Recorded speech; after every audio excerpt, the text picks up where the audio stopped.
Hello दोस्तों, welcome to CS की पाठशाला। तो आज का टॉपिक है एक केस लॉ। एमएनपी लिमिटेड जो कि लिस्टेड कंपनी है and in the process of merge हो रहा है दूसरे कंपनी के साथ जो कि अनलिस्टेड कंपनी है।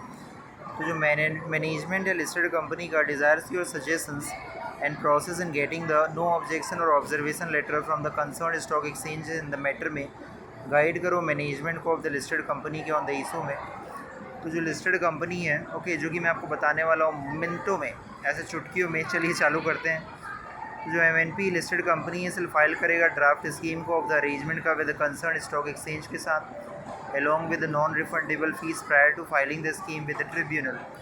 जो पर्पज़ है ऑफ फाइलिंग का इज़ टू ऑब्टेन करना नो ऑब्जेक्शन और ऑब्जर्वेशन लेटर को कि भाई इन कंप्लायंस किया है हमने सेबी एलओडीआर रेगुलेशन को 2015 का। जो ड्राफ्ट स्कीम है ऑफ द अरेंजमेंट का उसको फाइल किया जाएगा with the concern stock exchange के साथ prior to filing the same with the tribunal.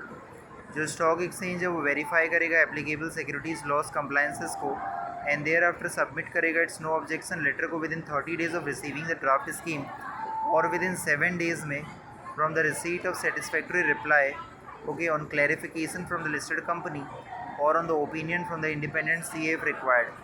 तो जो वैलिडिटी है ऑफ सच नो ऑब्जेक्शन और ऑब्जर्वेशन लेटर का वो 6 मंथ्स है एंड सच लेटर जो है shall be submitted to the tribunal NCLT को considering the sanction of the scheme.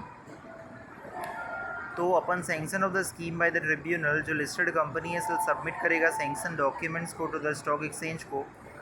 Okay, the company जो है सेल्फ फाइल करेगा copies of the notice circular etcetera issued concerning the amalgamation with the stock exchange where the company क्या है listed है। Okay, तो जो above provisions है of the observation और नो ऑब्जेक्शन लेटर को अप्लाई नहीं होगा to the draft scheme for merger of a wholly owned subsidiary with its holding company. Okay,